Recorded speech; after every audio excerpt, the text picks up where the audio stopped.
رسول اللہ صلی اللہ علیہ وسلم نے فرمایا جمعہ کے دن اور جمعے کی رات کو کثرت سے مجھ پر درود پڑا کرو، بس جو آدمی مجھ پر ایک دفعہ درود بھیجے گا اللہ اس پر 10 رحمتیں نازل کرے گا۔ اللہم صلی علی محمد۔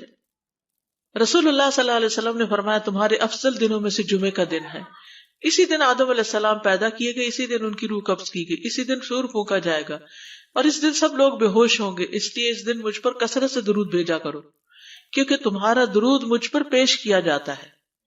کہتے ہیں لوگوں نے پوچھا یا رسول اللہ ہمارا درود آپ پر کس طرح پیش کیا جائے گا جبکہ آپ کا جسم بوسیدہ ہو چکا ہوگا؟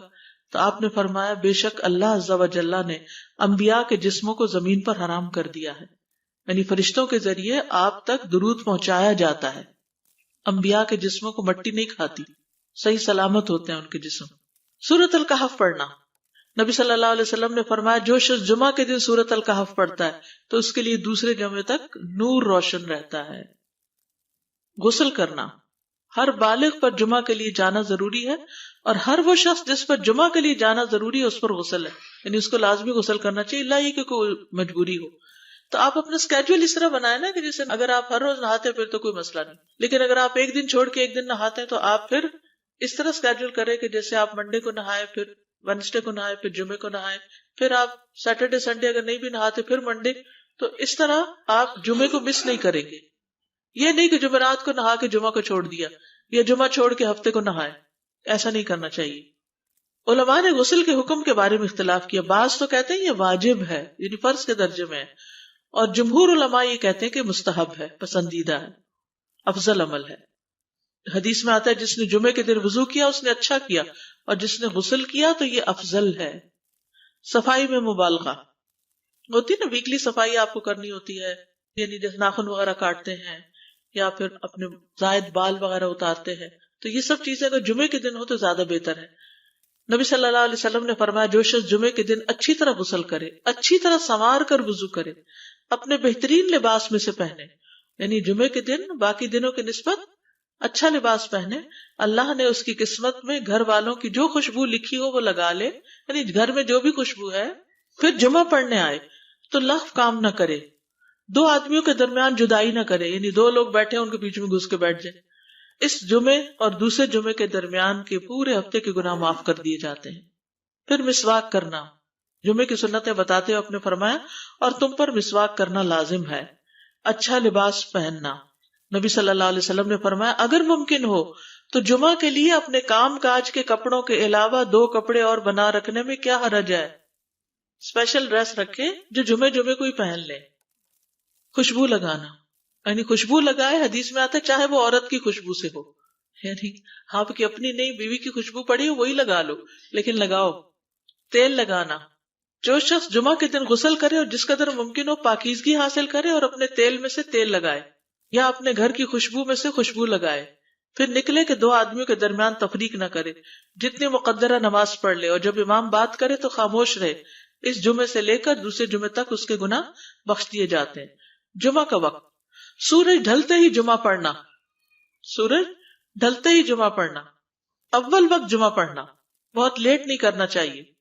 ایاس بن سلمہ بن اکوع اپنے والد سے روایت کرتے ہیں، انہوں نے کہا کہ ہم رسول اللہ صلی اللہ علیہ وسلم کے ساتھ جمعے کی نماز پڑھ کر واپس لوٹتے تھے تو دیواروں کا سایہ اتنا نہیں ہوتا تھا کہ ان سے اپنے آپ کو سایہ مہیا کیا جا سکے، یعنی ابھی سورج بہت تھوڑا ڈھلا ہوتا تھا۔ ہاں، گرمی کی شدت میں تاخیر کی اجازت ہے۔ مسجد میں داخلہ، مسجد کی طرف جلدی نکلنا، تحیت المسجد ادا کرنا۔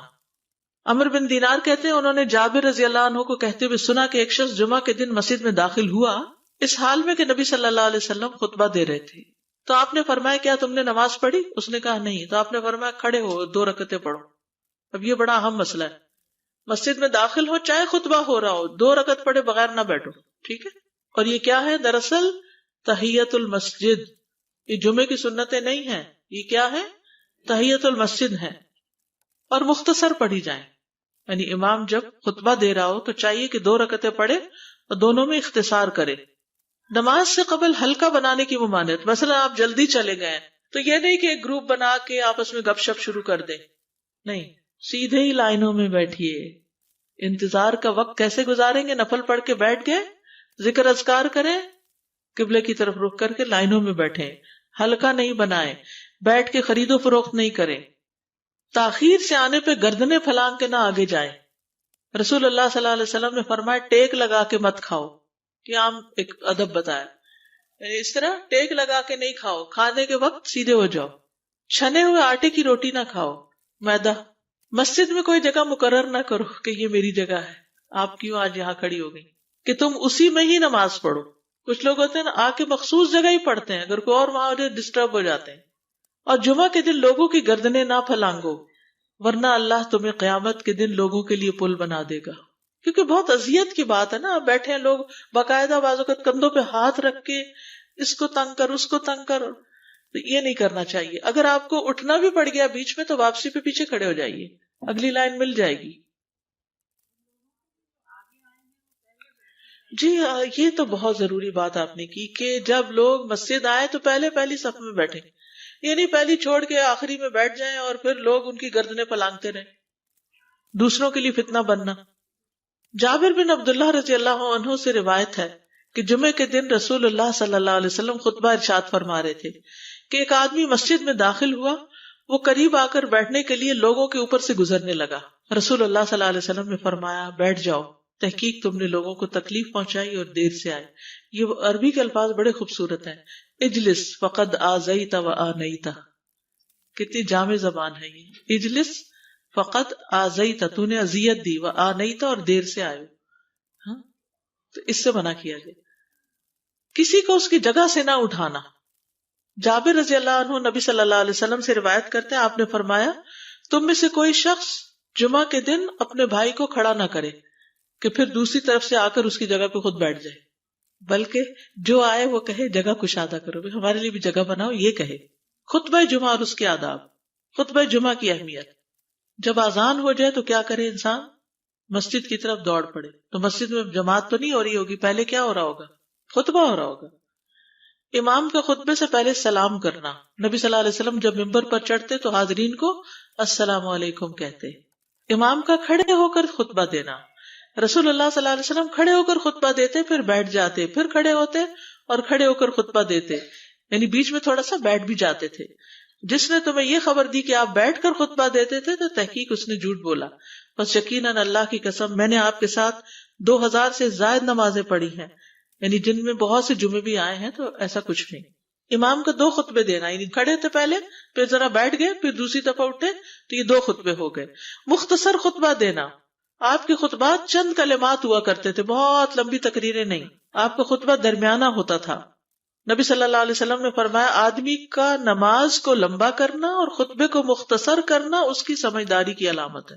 بس نماز لمبی کرو اور خطبہ مختصر کرو، کیونکہ بعض بیان جادو جیسا اثر رکھتے ہیں، یعنی تھوڑا بھی بات کرو گے تو دل میں چلی جائے گی۔ نماز پہ زیادہ توجہ۔ نبی صلی اللہ علیہ وسلم کا خطبے میں سورۃ قاف پڑھنا۔ حارثہ بن نعمان کی بیٹی سے روایت ہے، کہتی ہے کہ میں نے سورۃ قاف رسول اللہ صلی اللہ علیہ وسلم سے سن کر حفظ کر لی۔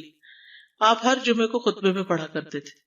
سامعین کا امام کی طرف رخ کرنا، یعنی جمعے کے دن یہ نہیں کہ آپ کرسی لگا کے کسی اور طرف منہ کر کے بیٹھ جائیں اور جب جماعت ہو تو پھر صف میں کھڑے، نہیں، آپ صف میں بیٹھے ہو، کس طرف منہ ہو؟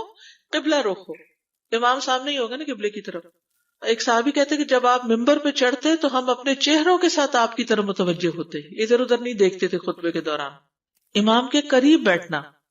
اللہ کے نبی صلی اللہ علیہ وسلم نے فرمایا ذکر میں حاضر ہوا کرو، یعنی خطبہ میں، اور امام کے قریب بیٹھا کرو، بے شک آدمی دور ہوتا رہتا ہے حتیٰ کہ وہ جنت میں بھی پیچھے ہی ہوگا اگرچہ وہ اس میں داخل بھی ہو جائے۔ یہ تاخیر کی اتنی مذمت ہے۔ خاموشی سے خطبہ سننا، یعنی بات نہیں کرنی چاہیے، کوئی اہم بات بھی نہیں پوچھنی چاہیے۔ ابن مسعود سے روایت ہے کہ انہوں نے ابی ابن کعب سے قرآن کی کسی آیت کے بارے میں سوال کیا جبکہ اللہ کے نبی خطبہ دے رہے تھے، تو انہوں نے اعراض کیا اور کوئی جواب نہ دیا۔ پھر جب آپ نے نماز پڑھائی تو ابی کہنے لگے تمہارا جمعہ ہی نہیں ہوا۔ تو ابن مسعود نے رسول اللہ صلی اللہ علیہ وسلم سے پوچھا تو آپ نے فرمایا ابی نے سچ کہا، کوئی بات کرنے کی اجازت نہیں، یہ کہنے کی بھی کہ چپ ہو جاؤ یہ بھی اجازت نہیں۔ عبداللہ بن مسعود کہتے کہ جب امام جمعہ کے لیے آ گیا پھر تمہارا اپنے ساتھی سے یہ کہنا کہ خاموش رہو لغویت کے لیے کافی ہے، یہ بھی لغو بات ہے۔ کوئی لغو حرکت نہ کرنا، کنکریوں سے نہ کھیلنا، فون سے نہیں کھیلنا، میسیجز چیک نہیں کرنا، انگلیوں میں انگلیاں ڈال کے پٹاخے نہیں بجانا، گوٹ مار کے نہیں بیٹھنا. گوٹ مار کے کیسے بیٹھتے ہیں؟ گھٹنے اوپر کر کے اور یوں ایسے گھٹنوں کے گرد ہاتھ ڈال کے. کئی دفعہ ایسے نظر آتا ہے کہ خطبے میں لوگ اس طرح بیٹھے ہوتے ہیں کیونکہ پتہ نہیں ہے. یعنی آپ چوکڑی مار سکتے ہیں. آپ سب سے افضل پوزیشن تو یہ ہے کہ جیسے نماز کے اتحیات میں ہم بیٹھتے ہیں، لیکن کچھ لوگ اس طرح بیٹھ نہیں سکتے، چلے کرسی میں بیٹھ جائیں. اگر کرسی نہیں ہے، نیچے بیٹھے ہیں تو چوکڑی مار کے بیٹھ جائیں، مگر ٹانگیں اس طرح پیٹ کے ساتھ لگا کے گھٹنوں پہ ہاتھ کو بل دے کے اس طرح نہیں بیٹھے. اگر مجبوری ہے تو وہ اور بات ہے، لیکن یہ کہ بلا وجہ نہیں کرنا چاہیے کیونکہ ادب کے خلاف ہے. اونگ آنے پر جگہ بدلنا. نبی صلی اللہ علیہ وسلم نے فرمایا اگر جمعہ کے دن کسی کو مسجد میں اونگ آنے لگے تو اپنی اس جگہ کو دوسری جگہ سے بدل لے. کہ بعض اوقات ایسا ہوتا ہے نا، خطبے کے وقت بڑی سکینت ہوتی ہے اور آخری خطبہ تو آپ نیند میں ہی سنتے ہیں. نماز جمعہ کی رکعت 2 رکعت ہے فرض بس. جمعہ کی نماز 2 رکعتیں ہیں اور ان دونوں میں قرات ہوتی ہے. نبی صلی اللہ علیہ وسلم جمعے میں سبح اسم ربک الاعلی اور هل اتاک حدیث الغاشیہ پڑھتے. کبھی جمعہ اور عید کٹھے ہو جاتے تب بھی دونوں نمازوں میں یہی سورت پڑھتے تھے. ٹھیک ہے. اسی طرح صبح کی نماز میں جمعے کے دن الف لام میم التنزیل اور هل اتی علی الانسان کی قرات کرتے اور نماز جمعہ میں سورۃ الجمعہ اور منافقین کی تلاوت کرتے. یعنی یہ بھی ملتا ہے. فرض کے بعد 2 رکعت پڑھنا. عبداللہ بن عمر سے روایت ہے انہوں نے رسول اللہ صلی اللہ علیہ وسلم کی نفل نماز کو بیان کیا اور کہا کہ آپ جمعے کے بعد کوئی نفل نماز نہیں پڑھتے تھے حتیٰ کہ واپس تشریف لے جاتے پھر اپنے گھر میں 2 رکعت پڑھتے تھے. اب جو لوگ گھر نہیں جاتے تو پھر وہیں پر وہ پڑھ لیتے ہیں، ورنہ آپ صلی اللہ علیہ وسلم اپنی سنتیں وغیرہ گھر میں پڑھتے تھے. اور اسی طرح 4 بھی پڑھی جا سکتی، 2 بھی ہیں 4 بھی ہیں. آپ صلی اللہ علیہ وسلم نے فرمایا جب تم میں سے کوئی جمعہ پڑھ چکے تو اس کے بعد 4 رکعتیں پڑھے. یہ آپ کا حکم ہے. تو جب آپ کا 2 چیزیں ہوتی ہیں سمجھنے کے لیے، ایک آپ کا فعل ہوتا ہے اور ایک آپ کا حکم ہوتا ہے. تو ہمارے لیے کیا ہے؟ جو آپ کا حکم ہو. جمعے کے بعد کوئی اور نماز پڑھنے سے پہلے گفتگو کرنا، یعنی سنت پڑھنے سے پہلے گفتگو کرنا. اسما بن مالک سے مرفوعاً روایت ہے کہ جب تم میں سے کوئی آدمی جمعہ کی نماز پڑھے تو اس کے بعد اس وقت تک کوئی نماز ادا نہ کرے جب تک کسی سے کلام نہ کرے یا اس جگہ سے نکل نہ جائے. پہلے منع تھا، اب کوئی نہ کوئی بات کر لینی چاہیے. نہیں سمجھ آئی؟ یعنی جمعہ پڑھ لیا آپ نے اور پھر کسی سے آپ سلام دعا کر لیں، اس کے بعد سنت پڑھیں یا نفل جو بھی. ٹھیک ہے. اور گھر جانا ہے تو گھر جا کے پڑھیں، اور اگر گھر نہیں جانا، کام پہ جانا ہے تو ادھر ہی پڑھ کے چلے جائیں. کتنا پیارا ہے ہمارا دین کہ اتنا لمبا بھی چپ کا روزہ نہیں رکھوایا. بالکل. عاصم سے روایت ہے، وہ ابو قلابہ سے نقل کرتے ہیں، میں نے ان کے ساتھ جمعہ کی نماز پڑھی. جب میں نے اپنی نماز پوری کر لی انہوں نے میرے ہاتھ کو پکڑا اور میری جگہ پر کھڑے ہوئے اور مجھے اپنی جگہ پہ کھڑا کیا. وہ جو ہم چینج کرتے ہیں نا جگہ، وہ اس کی بات ہو رہی ہے. یعنی جمعے کے بعد کوئی اور نماز پڑھنے سے پہلے بات بھی کر لینا، جگہ بھی تبدیل کرنا. لیکن اگر کچھ لوگ پہلے سے ہی آپ کی سنتیں شروع کر چکے اور کوئی چینج کرنے والا نہیں تو پھر پڑھ لیجئے. یعنی یہ مستحب اعمال ہے، ان میں ایسا نہیں کہ کوئی گناہ لازم ہو جائے گا، لیکن افضل یہ ہے، افضل سے اجر زیادہ ہو جاتا ہے. جمعہ کے دیگر احکام. 1 رکعت پانے پر بھی جمعہ ادا ہو جاتا ہے. یعنی اگر کسی کو رش مل گیا، پارکنگ نہیں ملی اور 1 رکعت میں بھی پہنچ گیا تو جمعہ ہو گیا. امام سے دعا کا کہنا. انس کہتے ہیں کہ ایک سال نبی صلی اللہ علیہ وسلم کے عہد میں لوگ قحط میں مبتلا ہوئے. جمعہ کے دن میں نبی صلی اللہ علیہ وسلم کے خطبہ پڑھنے کے دوران میں ایک اعرابی کھڑا ہو گیا. کہا یا رسول اللہ، مال تباہ ہو گئے، بچے بھوکے مرنے لگے، اس لیے آپ اللہ سے ہمارے حق میں دعا کیجیے. آپ نے اپنے دونوں ہاتھ اٹھائے. اس وقت آسمان پر بادل کا ایک ٹکڑا بھی نہیں تھا. قسم ہے اس ذات کی جس کے ہاتھ میں میری جان، آپ نے ہاتھ اٹھائے بھی نہیں تھے کہ پہاڑوں کی طرح بادل کے بڑے بڑے ٹکڑے امڑ آئے. یہ معجزہ ہے آپ کا، آپ کی دعا قبول ہو گئی. پھر آپ ممبر سے ابھی اترے نہیں تھے کہ میں نے آپ کی داڑھی پر بارش کے قطروں کو ٹپکتے ہوئے دیکھا. اس دن خوب بارش ہوئی. پھر دوسرے دن، تیسرے، چوتھے، حتیٰ کہ دوسرے جمعے تک سلسلہ جاری رہا. دوسرے جمعے وہی عربی یا کوئی اور کھڑا ہو گیا اور کہا یا رسول اللہ، چھتیں گر گئی، مال ڈوب گیا، اس لیے آپ ہمارے لیے اللہ سے دعا کیجیے. چنانچہ آپ نے اپنے دونوں ہاتھ اٹھائے اور فرمایا اے میرے اللہ، ہمارے ارد گرد برسا، ہم پر نہ برسا. اور بدلی کے جس طرف اشارہ کرتے وہ بدلی ہٹتی جاتی اور مدینہ ایک حوض کی طرح ہو گیا. وادی کنات 1 مہینے تک بہتا رہا. جو شخص بھی کسی علاقے سے آتا تو اس پر بارش کا حال بیان کرتا، جیسے ہوتا ہے نا کوئی فلڈ آ جائے یا کچھ ہریکین، تو پھر ہر کوئی موضوع گفتگو ہو جاتا ہے. جمعہ کے بعد قیلولہ کرنا. انس کہتے ہیں کہ ہم لوگ جمعہ کے دن سویرے نکلتے اور جمعہ کی نماز کے بعد قیلولہ کرتے تھے، جمعہ کے بعد کھانا کھانا. سہل کہتے ہیں کہ ہم نہ تو قیلولہ کرتے نہ دوپہر کا کھانا کھاتے مگر جمعے کے بعد. لنچ کب ہے؟ جمعے کے بعد.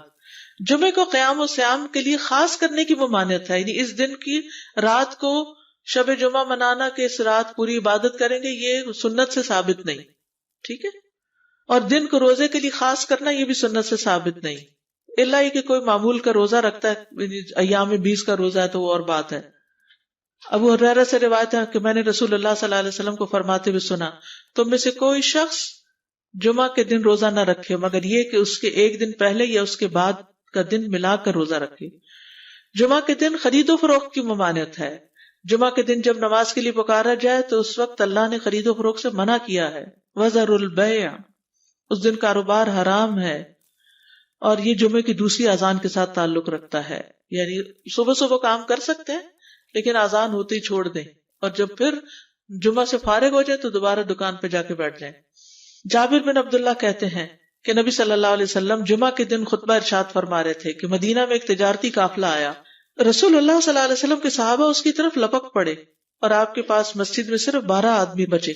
تو رسول اللہ صلی اللہ علیہ وسلم نے یہ صورت دیکھ کر فرمایا، اس ذات کی قسم جس کے ہاتھ میں میری جان ہے، اگر تم سارے کے سارے چلے جاتے اور کوئی بھی باقی نہ بچتا تو اس وادی میں آگ بہ پڑتی. یعنی اتنا بڑا جرم ہے یہ. پھر یہ آیت نازل ہوئی، وَإِذَا رَأَوْا تِجَارَةً أَوْ لَهْوًا انفضوا إِلَيْهَا وَتَرَكُوكَ قَائِمًا. جب وہ کوئی سودا بکتا دیکھیں یا کوئی تماشا نظر آ جائے تو اس کی طرف دوڑ جاتے ہیں اور آپ کو کھڑا ہی چھوڑ دیتے ہیں. راوی کہتے ہیں جو 12 آدمی رسول اللہ صلی اللہ علیہ وسلم کے ساتھ رہے ان میں ابو بکر اور عمر رضی اللہ عنہ بھی شامل تھے. جمعے کے دن قبولیت کی گھڑی ہوتی ہے، اس وقت اللہ سے بھلائی مانگنی چاہیے. رسول اللہ صلی اللہ علیہ وسلم نے فرمایا، جمعے کے دن میں ایک گھڑی ایسی ہے کہ کوئی مسلمان اللہ سے کسی خیر کا سوال کرتے ہوئے اس کی موافقت نہیں کرتا مگر اللہ اسے وہی خیر عطا کر دیتا ہے. فرمایا یہ ایک چھوٹی سی گھڑی تھوڑی دیر کے لیے ہوتی ہے اور یہ ہر جمعے کو ہوتی ہے. ٹھیک ہے. اور خصوصاً نماز میں بھی اگر کوئی دعا کر رہا ہوتا ہے نا انسان تو وہ بھی قبول ہو جاتی ہے. نماز میں دعا کہاں ہوتی ہے؟ شروع میں ہوتی ہے، رکوع میں ہوتی ہے، سجدے میں ہوتی ہے، تشہد میں ہوتی ہیں. تو اگر یعنی جمعہ پڑھ رہے ہیں اور بیچ میں دعائیں آ گئی ہیں تو ہو سکتا وہی گھڑی آ گئی ہو اور آپ کی دعا قبول ہو جائے. اور یہ تورات میں بھی اس کا ذکر تھا. ابو ہریرہ رضی اللہ عنہ کہتے ہیں کہ رسول اللہ صلی اللہ علیہ وسلم نے فرمایا، بہترین دن جس میں سورج طلوع ہوتا ہے جمعہ کا دن ہے.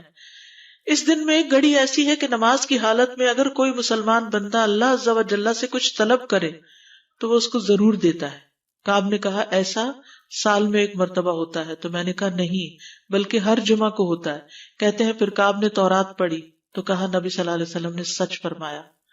ابو ہریرہ رضی اللہ عنہ کہتے ہیں کہ میں بعد میں عبداللہ بن سلام سے ملا اور ان سے اپنی اور کعب کی مجلس کا بتایا تو عبداللہ بن سلام رضی اللہ عنہ نے کہا میں جانتا ہوں وہ گھڑی کب آتی ہے. ابو ہریرہ نے کہا مجھے بھی بتائیے. انہوں نے کہا وہ جمعہ کے دن میں آخری گھڑی ہے. میں نے کہا یہ جمعے کے دن کی آخری گھڑی کیسے ہو سکتی ہے، حالانکہ رسول اللہ صلی اللہ علیہ وسلم نے فرمایا جو مسلمان بندہ اس کو نماز پڑھتے ہوئے پائے. اس وقت میں کوئی نماز نہیں پڑھی جاتی. تو عبداللہ بن سلام نے کہا کیا رسول اللہ صلی اللہ علیہ وسلم نے یہ نہیں فرمایا جو شخص نماز کے انتظار میں بیٹھا رہے وہ گویا نماز ہی کی حالت میں ہے حتیٰ کہ نماز پڑھ لے. کہتے ہیں میں نے کہا ہاں. تو انہوں نے کہا بس یہی ہے، یعنی اس وقت کیا کرنا چاہیے، آخری گھڑی میں وضو وغیرہ کر کے مغرب کی نماز کے انتظار میں بیٹھ کے دعائیں کریں، اذان ہو تو نماز پڑھ لیں. عصر کے بعد سے مغرب تک کا وقت ہے. انس بن مالک سے روایت ہے کہ نبی صلی اللہ علیہ وسلم نے فرمایا جمعہ کے دن اس گھڑی کو جس میں دعا کی قبولیت کی امید کی جاتی ہے عصر سے لے کر سورج ڈوبنے تک کے درمیان تلاش کرو اور دن کی آخری گھڑی ہے. تو اللہ سبحانہ وتعالی ہمیں اس دن کی برکتوں سے فائدہ اٹھانے کی توفیق عطا فرمائے.